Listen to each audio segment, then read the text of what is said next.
Tudo bom? Desculpe aqui Que a correria. que bom te ver. Tudo bem? Tudo na mais perfeita loucura, graças a Deus. Gente, que novidade boa! Pois Agradeço é. muito você ter aceitado o convite da gente estar conversando. E a intenção, né, dessa live do mediador empreendedor que a gente faz é justamente passar, né, um pouco da experiência, dos desafios, de como chegou nesse caminho. E falar um pouco do cenário e contar essa novidade também, né, na sua vida, que eu acho que todo mundo precisa saber, né, desse seu sucesso. É, Então, conte aí um pouquinho dessa trajetória, né, é um longo caminho, é mas muita coisa, né, para pouco tempo.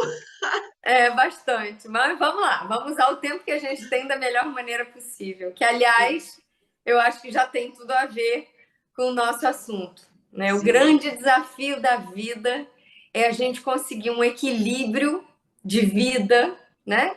Que nos permita fazer as coisas que nos dão prazer e também sedimentar o caminho naquelas coisas que não são tão agradáveis muitas vezes de se fazer, mas que são necessárias para que lá na frente a gente possa colher os frutos sem garantias, né? Que a gente sim, nunca tem garantia.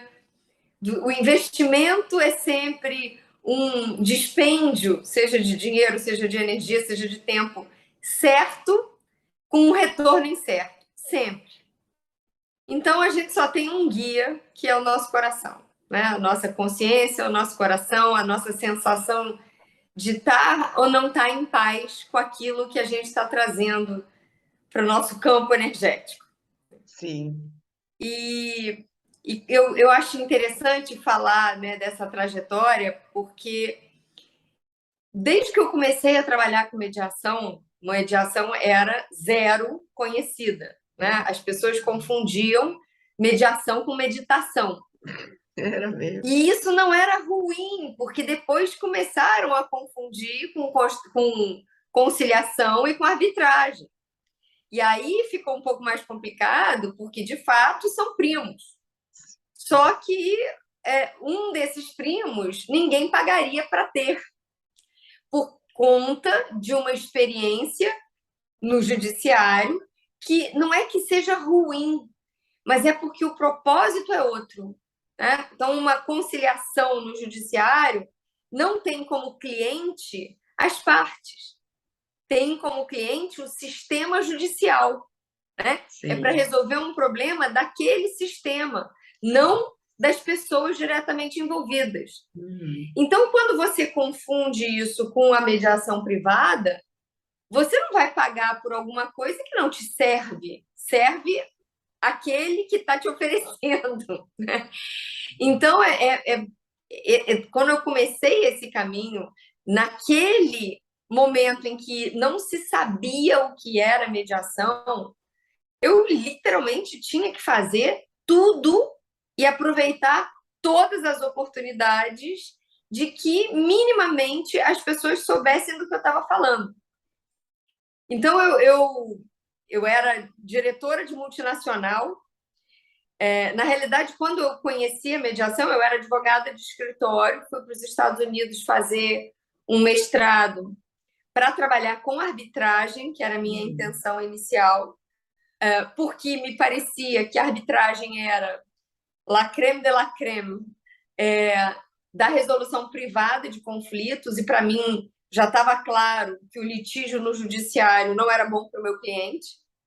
Então, eu fui buscar o que havia. E eu fui fazer um mestrado de comparação entre o sistema consuetudinário norte-americano e anglo-saxão, de um modo geral, e positivado, como no Brasil e no resto do mundo. E, né, estudando para uma prova de processo civil norte-americano, eu li uma frase sobre mediação, que dizia: é um método que busca soluções que possam ser aceitas por todos os envolvidos. E aí eu tive aquele momento Teve o de. clique, né? Teve? Essa é aquela coisa de. Isso tem um nome. Porque eu, empiricamente, já tentava fazer isso como advogada. Aham, aham. E quando eu descobri que existia uma metodologia, que aquilo já tinha um nome, uma experiência consolidada, eu fiz tudo o que eu podia para poder acumular alguma experiência para depois voltar para o Brasil e começar a desvendar esse caminho aqui. E assim foi. Eu, depois da faculdade, eu ainda fiquei um ano trabalhando lá. Isso Fala, era quando, mais ou menos? Que ano? 98, 99. Eu voltei em 99. Sim. E aí eu voltei no. Não, desculpa, eu voltei no ano 2000. Eu estudei no ano de 98, trabalhei em Nova York no ano de 99, até meados de 2000, e em 2000 eu voltei. E em Nova York não era o centro da mediação. O centro era a Califórnia que foi pioneiro. Então, em relação à Califórnia, Nova York estava atrasadinho, mas Entendi. anos-luz à frente do Brasil. E Sim. quando eu fui, não foi para isso, eu procurei utilizar as experiências, adequar a minha trajetória àquilo que eu tinha acabado de descobrir. Uhum. E aí eu fiz tudo que podia lá enquanto eu estava lá. Eu trabalhei num escritório de advocacia típico, né, the firm, aquela coisa bem Sim. O Jaws? O glamourosa e Jaws? tal. Não. Oi? Jaws? Não. Não, eu trabalhei num escritório chamado Lebeuf, Lamb, Green and McRae, que hoje já Uhum. não existe mais. Os sócios dissolveram a sociedade. Uhum. Alguns foram morrendo e tal, e dissolveram a sociedade. Mas era, na época, um escritório muito grande, um escritório que tinha alcance mundial. E eu já estava com essa ideia da mediação, já estava praticando a mediação que eu fui aprender num centro, não é exatamente um centro comunitário, é o que eles chamam de Justice Center, que funciona com a teoria de Harvard de multiportas. Sim. Então, eu tinha feito a formação com eles e já estava mediando voluntariamente como aprendiz, né, com um mentor. Uhum. E aí, no escritório, eu fui conversar com um sócio de litigation, né, de contencioso, e porque dentro do departamento de contencioso tinha um subdepartamento de advogados em mediação. E Sim. aí eu pedi para acompanhar os clientes em mediação junto com essa equipe. Então eu tive uma oportunidade maravilhosa de poder assistir mediações do James enquanto eu ainda estava lá. E depois, anos depois, em 2011, quando eu fui fellow pelo James, eu cheguei no escritório de Nova York e me deparei com o sócio que tinha me levado para assistir as mediações.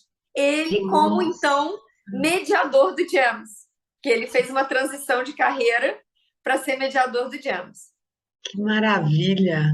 Sensacional, né? E eu Você vê conheci o como James, né? Eu conheci quando eu fui lá em Nova York. E quando eu cheguei, parecia que eu estava na Disneylândia, né? é Eu exatamente isso que disse, eu meu falo. Deus! E quando eu tive acompanhando uma mediação com o Dan Weinstein, que é não apenas um dos primeiros sócios, ele foi o segundo sócio do James, o primeiro já faleceu, o fundador já faleceu, e ele foi o primeiro a se associar a esse fundador, e, e ele é o fundador de uma ONG chamada Weinstein International Foundation, que é a ONG que promove esses fellowships. E aí, quando eu assisti ele mediar, eu falei para ele: eu estou me sentindo como uma criança que chega na Disney e já vai jantar com o Mickey. É simplesmente, né, tudo que a gente Incrível. sonha para um É. mercado. E profissionais que têm na tarimba, né, de anos-luz. Bom, enfim, e aí eu pude acompanhar essas mediações do James como equipe de advogados. Eu pude observar outras mediações que eu pedia para assistir e eu mediei nesse centro que é um multiportas, que recebe casos de várias origens passa por um filtro de métodos adequados e deriva Uhum, para vários métodos, dentre os quais a mediação. uhum. Então, quando eu voltei para o Brasil, Aí você muda de eu, realidade, assim, né? pois é, você cai de Completamente. paraquedas, o paraquedas abre peronomútil. Imagino. Não, e não tinha nada, né? As pessoas não sabiam o que que era. Então, assim, se me convidassem para um aniversário de Barbie, eu ia para falar de mediação. Jantar, os meus amigos já sabiam, ela vem você falar de mediação de novo. Todas as oportunidades que eu tinha, eu falava de mediação. E Uhum. fazia tudo o que aparecia. E fui uma das primeiras pessoas que eu conheça no Brasil a viver de mediação. Fazendo, me virando nos 30, né? Então, por exemplo, eu tinha pânico de falar em público, eu tive que dar meu jeito, né? E foi aí que eu encontrei a constelação. A constelação foi a minha terapia breve, porque funcionou na velocidade da luz, o que não é normal, mas foi assim para mim. Eu acho que a minha vontade era tanta que eu ficava assim, quando eu tinha que falar em público, a minha sensação é que eu ia morrer, né? Coração disparado, a boca seca, mandíbula Sim. travada, lombar travada, enxaqueca. Só que ninguém nunca soube, né? Porque tá com medo, vai com medo. Eu ia do jeito que eu estava e dava Sim, conta e voltava arrasada para sim, montar, enfim, sim. né? E aí eu fui buscar a constelação exatamente para isso. Eu precisava fazer alguma coisa, né? Desbloquear, né? Isso. Exatamente. E aí, mas foi por causa da mediação, porque Sim. para eu viver de mediação, que naquele momento era o meu propósito, né? Eu larguei uma função de executiva de multinacional para viver de Imagine. um mercado inexistente. E a única coisa que pagava era dar aula. E para dar aula eu precisava falar em público, e cada vez que eu ia falar em público parecia que eu ia morrer. E eu fui fazer essa constelação, que eu achei que era uma bruxaria, para ser muito sincera, porque eu não falei nem para a consteladora como é que eu sentia. Ela botou uma pessoa para me representar e a pessoa começou a descrever o que eu sentia. Eu falei, meu Deus do céu, tô maluca. Aí a outra pessoa que representava o medo virou as costas e saiu do campo. Falou, eu não existo. Eu falei, partiu psiquiatra, né? Porque não tem mais o que fazer. Tô maluca de vez, né? E no dia seguinte, eu ia dar uma aula de 4 horas na PUC do Rio. Era uma aula no curso de processo civil. Me Uhum. convidaram para falar de mediação e outros métodos. E era uma aula que ia durar 4 horas. Eu já estava apavorada com uma semana de antecedência. Uhum. E no dia seguinte, né, dia seguinte da constelação, eu fui dar aula, foi divertido, foi prazeroso e nunca mais deixou de ser. Eu falei, caraca, esse troço funciona, né? Só que demorou um tempo para o clique, porque Uhum. a aula toda foi super bacana, aí eu saí da aula, a sensação, assim, sabe aquela sensação de eu esqueci alguma coisa? Sim.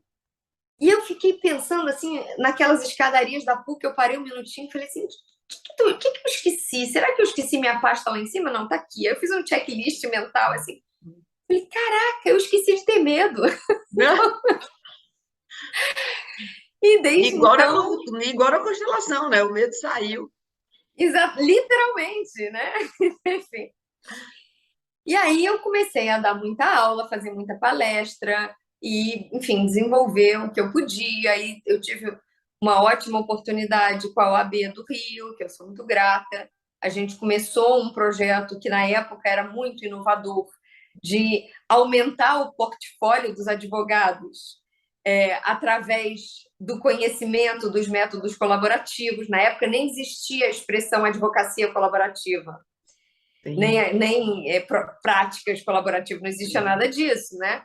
Então, o projeto era ensinar a mediação para que os advogados aprendessem a oferecer a possibilidade de acordo, né? Trabalhar por um acordo, claro que ninguém pode garantir que vai ter acordo, Uhum. mas trabalhar de uma forma a construir acordos se isso fosse o melhor para o seu cliente. Uhum. Ou seja, né, para quem só tem um martelo, tudo é prego. Para você poder fazer uma obra adequada à necessidade do seu cliente, você precisa ter várias ferramentas. Então, os métodos colaborativos como ferramenta de trabalho dos advogados. E essa foi a prática que ganhou o Inovare de 2009, a categoria advocacia. Enfim, e aí, nesse interim, eu fui mediadora privada, é claro, mas no mercado que era mínimo.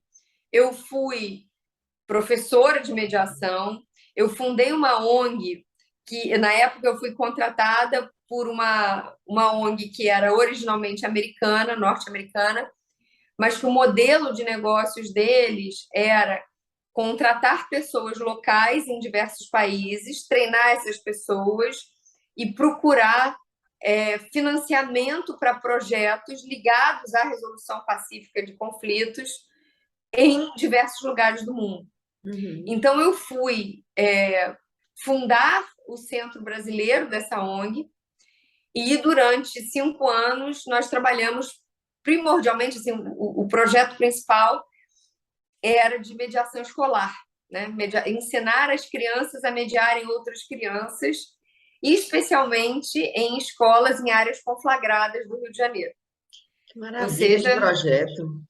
Foi maravilhoso. Foi talvez a coisa mais linda que eu fiz profissionalmente. Só que com todas as dificuldades do terceiro setor no Brasil.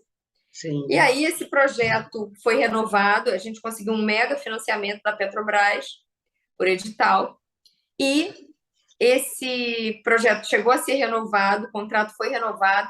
Quando ia ser renovado a segunda vez, e eu tenho que citar também, né, a parceria da Secretaria de Educação do município do Rio, que foi fundamental. Antes de eu ganhar o edital, quer dizer, para eu ganhar o edital, eles me ajudaram a construir um projeto que realmente fosse útil à realidade dessas escolas, que faziam parte de um conjunto de escolas chamadas Escolas da Manhã. E a pessoa que era, na época, gestor desse projeto, André Ramos, foi, assim, essencial para tudo que eu consegui construir enquanto proposta para o edital, que veio a ser financiado. E quando ia renovar pela segunda vez, aí cancelaram todos os projetos. Isso foi em 2014, eu não preciso nem citar os motivos, né?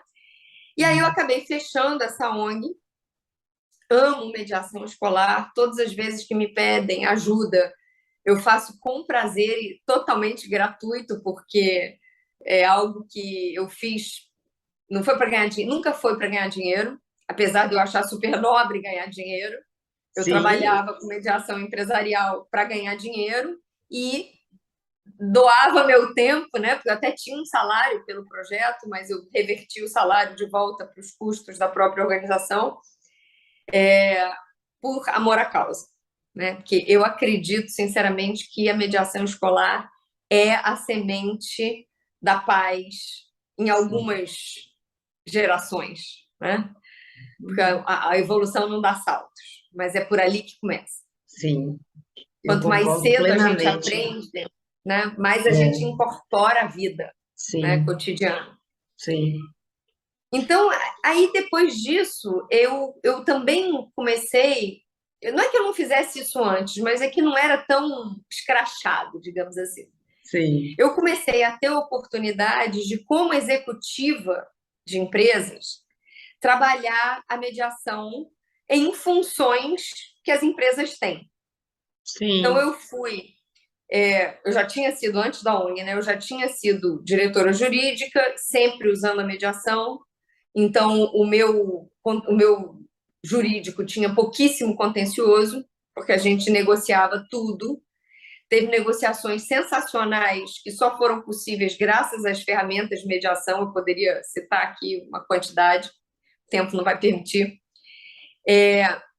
Mas que realmente, assim, a habilidade mediadora mudou o curso da história, né? Sim. Resultados extraordinários, não porque eu fosse extraordinária, mas porque a ferramenta viabilizou um Permite. nível de diálogo que Sim. não seria possível de outra maneira. Sim.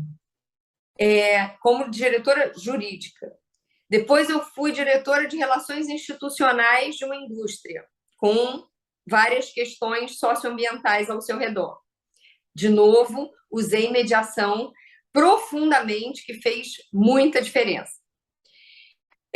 Depois, eu comecei a ter muitos convites para trabalhar com ouvidoria, porque desde 2007, que o primeiro órgão regulador a exigir habilidades de mediação expressamente foi, na época, o Conselho Monetário Nacional, que regulava as instituições financeiras, hoje é o Bacen. E os três setores que hoje têm ouvidorias reguladas, que são instituições financeiras, seguradoras e saúde, operadoras de saúde de um modo geral, a ANS, e as seguradoras com a SUSEP, todas exigem expressamente que o ouvidor tenha formação em mediação de conflitos. Então, quando isso começou lá atrás, em 2007, os poucos mediadores que já havia no Brasil tinham uma formação menos empresarial do que eu. Então, eu comecei a ter muita demanda para formar profissionais de ouvidoria. Capacitar, né? Uhum. É. Foi nessa época que eu te conheci. Foi, Quando você exatamente. estava nessa época, né, trabalhando com ouvidorias. E eu, desde então, eu nunca mais larguei as ouvidorias. Eu sou apaixonada pelo trabalho de ouvidoria. Que eu sempre brinco dizendo que os ouvidores são ornitorrincos da resolução de conflitos. Essa expressão é ótima. Tem o bico de um bicho, o rabo do outro bicho, o pelo do outro bicho, mas é um bicho diferente de todos, né? Então, assim, isso é o ouvidor, né? O ouvidor é um profissional multiportas, não tem como não ser. E você vai usar a mediação algumas vezes no estrito senso e muitas vezes no lato senso. Sim. Adaptando aquilo que você precisa fazer da forma mais eficiente, menos custosa e menos destrutiva possível às craseado relações. Uhum. Então, eu comecei trabalhando, né, com capacitação de equipes de ouvidoria, fala. E você considera, então, que a gente faz, essas lives que eu venho fazendo voltada para o empreendedorismo do mediador, né? Fazer com que o mediador privado ele vá descobrindo novos nichos, que ele possa viver de mediação, que ele possa empreender na mediação. E você acha, então, que é um campo interessante para os mediadores, esse das ouvidorias? Eu acho, mas eu vou guardar essa resposta para No dar ela final. daqui a 2 páginas, tá? Tá. Então, como ouvidora, eu também já usei diferentes chapéus. Porque mais adiante eu fui convidada para ser ouvidora, sentar na cadeira única de ouvidor, né? Única que eu digo porque uma coisa é você ser um profissional de ouvidoria, outra coisa é você ser o ouvidor, que tem características diferentes, principalmente no que tange a ouvidoria para os funcionários, que a gente pode chamar de ouvidoria interna ou organizacional, que é uma resolução de conflito, é uma endomediação, né? Da porta para dentro da empresa, que eu amo e aonde mais se usa. Que é o que eu trabalho mais, na mediação intra-organizacional. Mas quando você veste o chapéu de ouvidor, você ganha algumas características diferenciadas. Não é melhor nem pior, é só diferente, né? Sim. Uma coisa é você ser o profissional de mediação que é contratado para essa função. Sim. Outra coisa é você ser um empregado da empresa, mas que responde ao nível máximo de poder da empresa, seja o conselho de administração, seja o CEO, mas tem que ser necessariamente a única, ou o colegiado, ou a única pessoa que tem uma visão do todo e não toma lados, não tem uma pauta que eventualmente tenha conflito com a das partes envolvidas. Sim.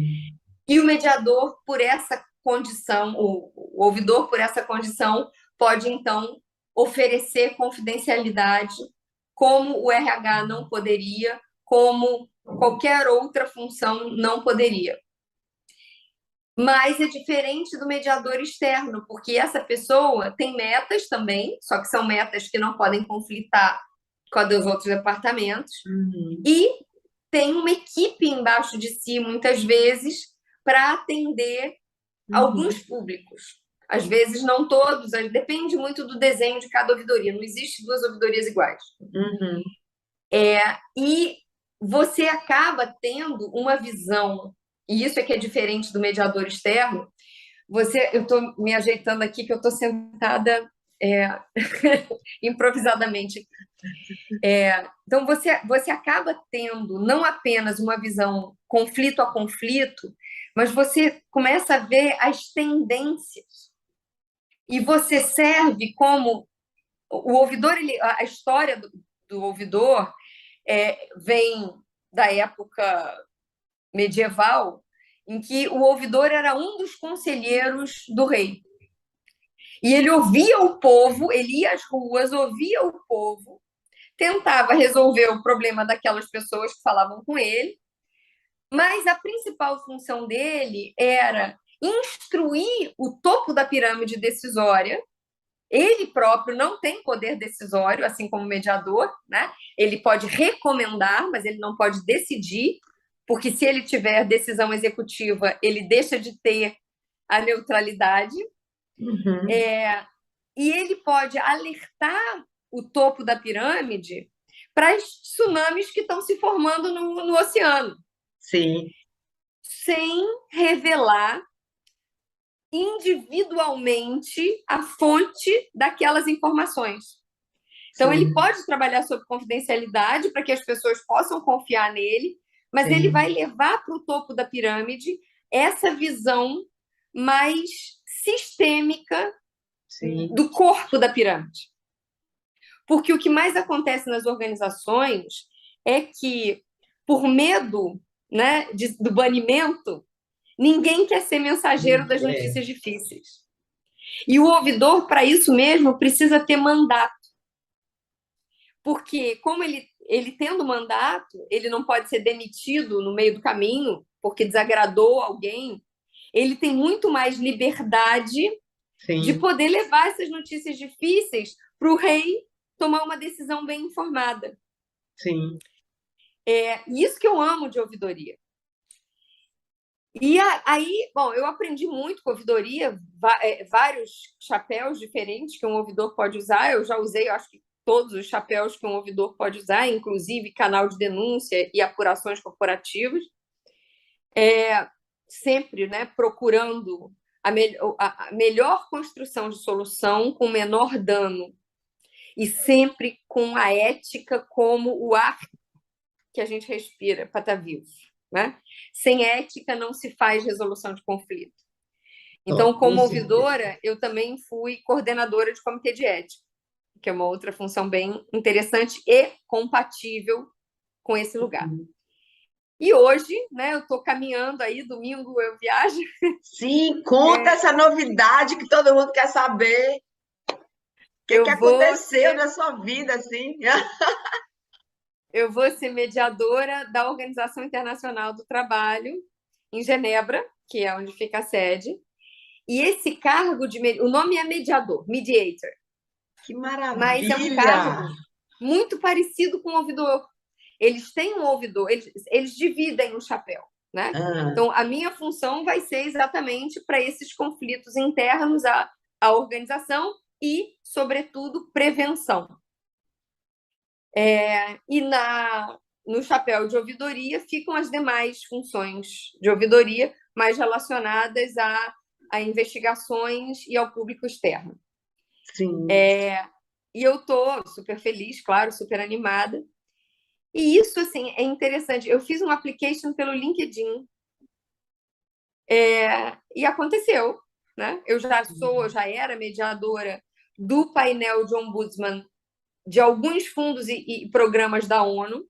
Então, tem 5 fundos e programas, Unicef, UN Women, UNOPS, UNDP, tem vários que tem um mesmo escritório de ombudsman. Então, é um escritório para um guarda-chuva de Sim, fundos e programas.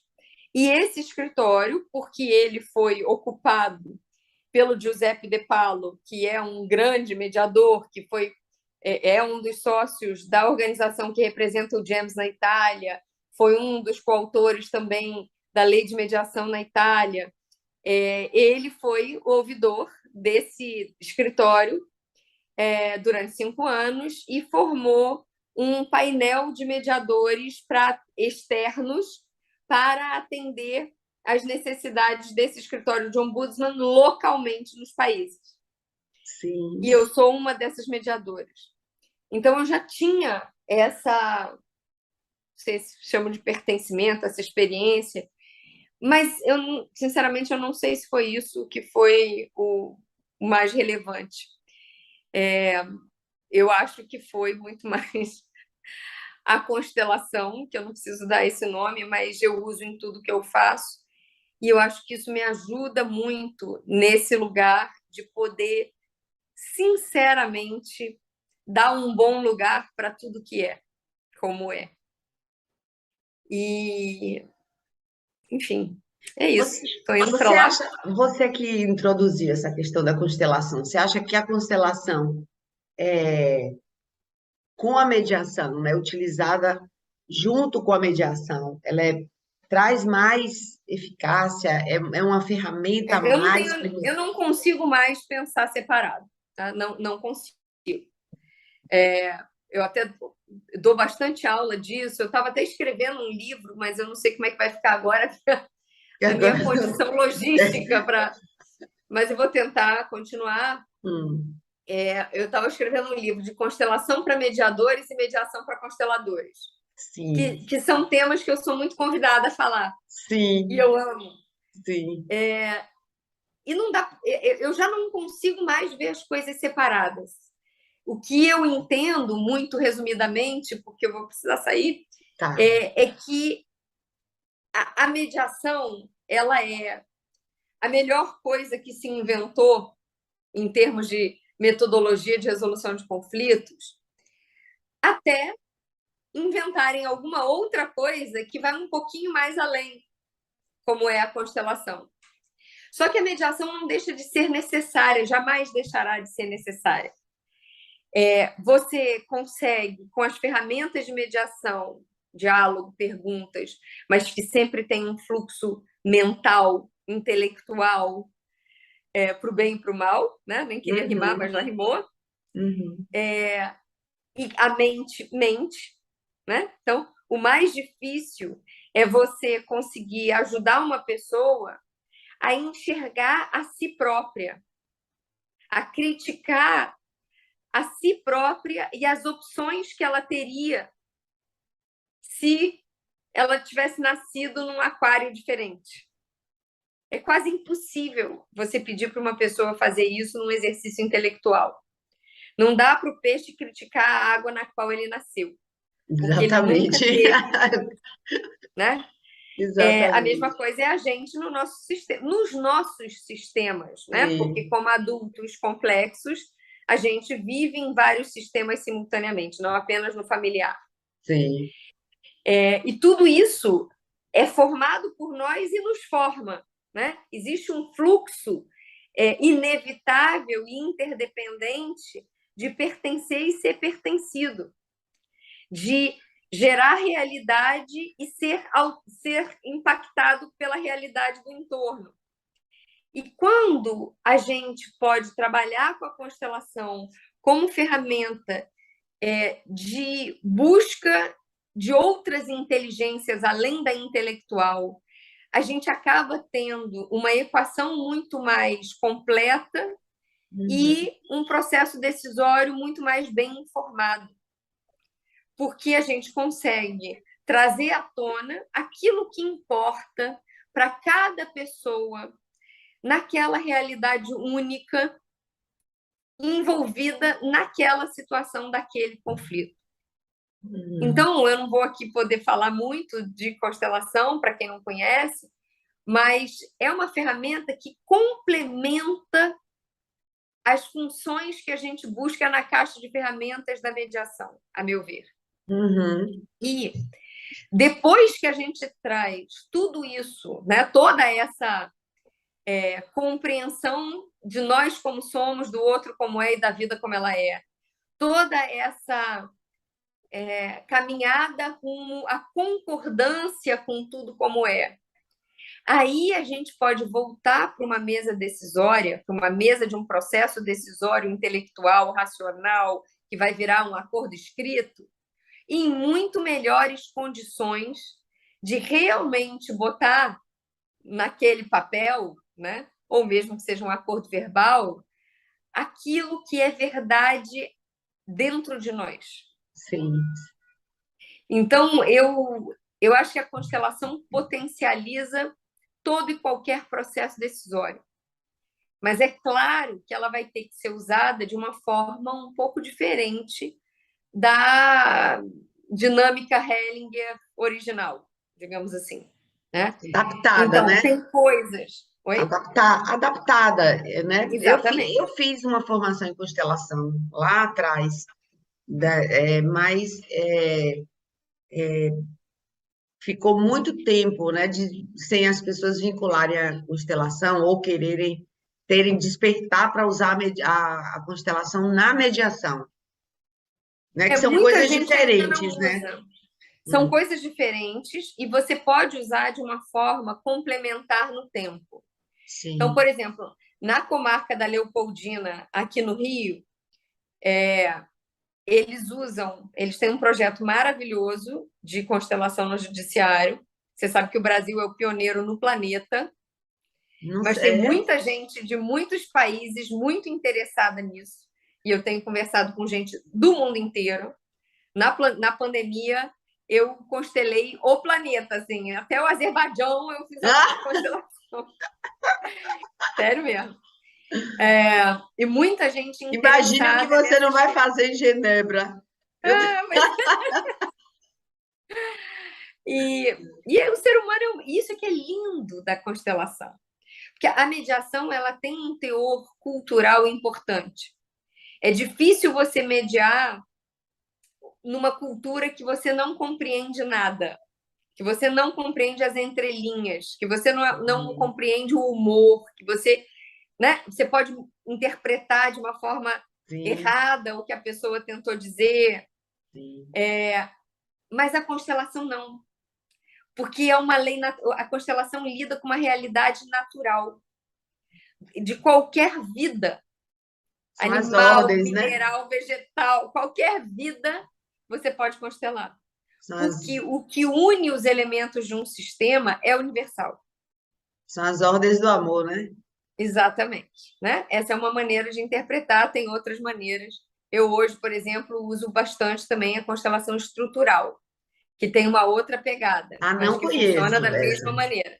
É, Mas, enfim, eu acho que todas as metodologias são válidas, desde que usadas com ética e experiência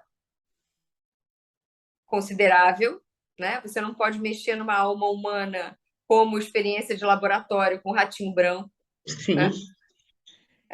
Não dá para você fazer um curso de fim de semana e se achar mediador, constelador, seja lá o que for, né?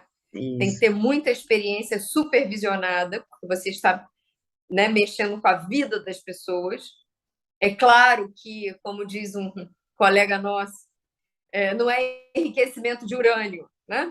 Tipo, você não vai fazer a bomba atômica, mas você pode explodir uma família. Sim, Principalmente quando você pega como cliente uma pessoa que está passando por uma situação de extrema fragilidade. Então, assim, não é enriquecimento de urânio, mas você precisa saber o que você está fazendo e saber o limite do que você está fazendo. sim, Então, sim.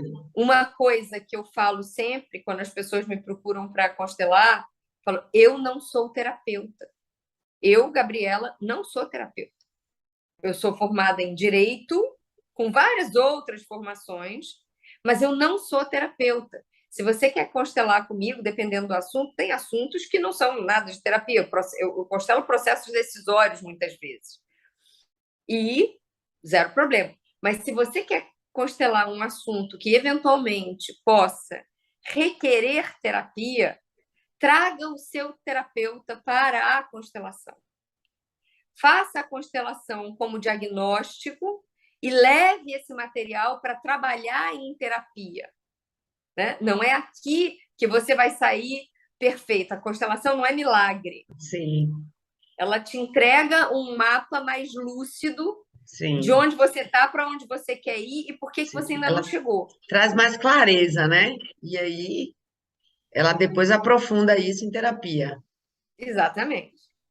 Assim como num processo judicial, você pode trazer o seu advogado para observar Sim, a constelação e depois ver o que vai fazer com isso. sim, sim, Numa situação de saúde física, enfim, em tudo aquilo em que você precisa descobrir caminhos que começam dentro de você. sim. Uhum. E, eventualmente, nos que começam fora também, você precisa olhar e escolher. Né? E aí, bom, eu queria só voltar. Eu preciso fechar porque eu tenho um outro compromisso agora, mas eu queria fechar respondendo aquela pergunta que eu deixei na prateleira. Tá. Né? Uma coisa que eu sempre falei na mediação, como falo hoje na constelação, e vou falar para qualquer área de atuação, as pessoas perguntam assim: ah, como é que eu começo? Ah, Essa, eu quero ser um mediador empresarial. Eu quero trabalhar com ouvidoria. Eu quero ser um mediador na área de crime cibernético. Enfim, não importa. O que eu sempre falo para as pessoas é: comece aonde você está. Comece aonde você já pertence. Porque não existe outro lugar para começar. Você pode, ao literalmente ser grato a tudo que você já é, já pode, já consegue, as pessoas que já confiam em você, sim, aí você pode, passito a passito, suave a suavecito, sem pressa, né? Sem expectativa de timing sim, Google, né? sim, Construir novos caminhos. A gente sempre sim. pode construir novos caminhos. Mas tem que começar de onde você está, porque não existe outro lugar. Então, é muito comum as pessoas dizerem: ah, eu quero ser mediador empresarial porque dá mais dinheiro, porque é mais glamuroso. Tá bom, qual é a sua experiência em empresas? Qual é seu Você sabe, network em empresas? Qual é não é só seu, networking, seu você sabe como é que instrumental? funciona É, um conflito de TI com sim, operações, sim, sua né? experiência, né, nessa área. Exatamente. Então, não dá para você. É mais ou menos assim. Eu nunca visitei o Tibete. Aí eu caio de paraquedas no Tibete e quero mediar uma relação de família tibetana. Com que legitimidade eu Sim, faço perguntas de uma forma que eles, no momento do conflito, em carne viva, consigam captar a essência daquilo que eu quero perguntar e responder de uma forma que eu consiga entender o que realmente é importante para eles. exatamente, Né? Minimamente, eu preciso falar o idioma. exatamente. Minimamente. É, quando eu atuei com mediação na área de engenharia, eu atuava em comediação com engenheiro, Exatamente. Aí é entende? perfeito, é o que eu faço também. Se me trazem um caso do qual eu não conheço o ambiente, eu vou buscar um comediador Isso, ou às vezes eu trabalho também com pessoas que a gente desenha um sistema de mediação e eu sim, posso ser a mediadora e a pessoa ser um expert neutro, um sim, expert imparcial ou bilateral, um expert que está ali para responder perguntas técnicas sim, e fazer perguntas técnicas que eventualmente eu não teria capacidade de pensar porque não sou da área. Mas entendi, eu continuo me mantendo no lugar de mediadora. Então, sim, isso funciona bem legal também. Mas para isso, você precisa se organizar, se planejar e principalmente ter humildade. Porque a gente não consegue nem perguntar sobre o que a gente não sabe que existe. Esse é o ponto. exatamente. Né? Então, até para a gente poder fazer boas perguntas, a gente precisa de uma fonte de conhecimento que esteja com a gente ali na hora. Então, eu acho que a resposta para todo mundo é como você consegue, primeiro, né, ser grata ao que você já tem, para usar isso como ferramenta nobre, como tijolo nobre de uma nova construção. Que maravilha, querida. É. Ô, Gabriela, muito obrigada, meu bem. Me Eu perdoe a agradeço. correria, se eu pudesse, eu ficava o dia inteiro falando com Não, você. eu teria muito mais perguntas, inclusive eu já quero deixar a sementinha da live 2, né, aí plantada, porque depois que você escrever esse livro, né, ou depois que você já tiver, né, instalada, já tiver com sua vida organizada lá em Genebra e tiver um tempinho para falar com a gente, eu gostaria muito de ter essa oportunidade de fazer uma outra live com você para saber, né, de como estão as coisas lá, né, de quais são as perspectivas, enfim, saber mais sobre a constelação, que é um tema que eu adoro constelação. E então já fica esse compromisso, combinado? Tá ótimo. Desejo que muitas bênçãos, muita luz no seu caminho, nesse novo ciclo. Você Muito é uma obrigada. pessoa, além de profissionalmente, né? Você é um ser humano admirável, né? Muito obrigada. Justamente por conta dessa humildade, desse seu lugar a serviço, né? Desse seu compromisso. A gente percebe muito amor e muita humildade. Então, que seja abençoado o seu caminho sempre. E E que os agradeço. nossos caminhos se encontrem muitas vezes. Amém, amém. Tomara, meu bem. Espero muito a gente se ver presencialmente de novo. Um beijo grande, ficar com Deus, viu? Beijo. Gratidão. A você também.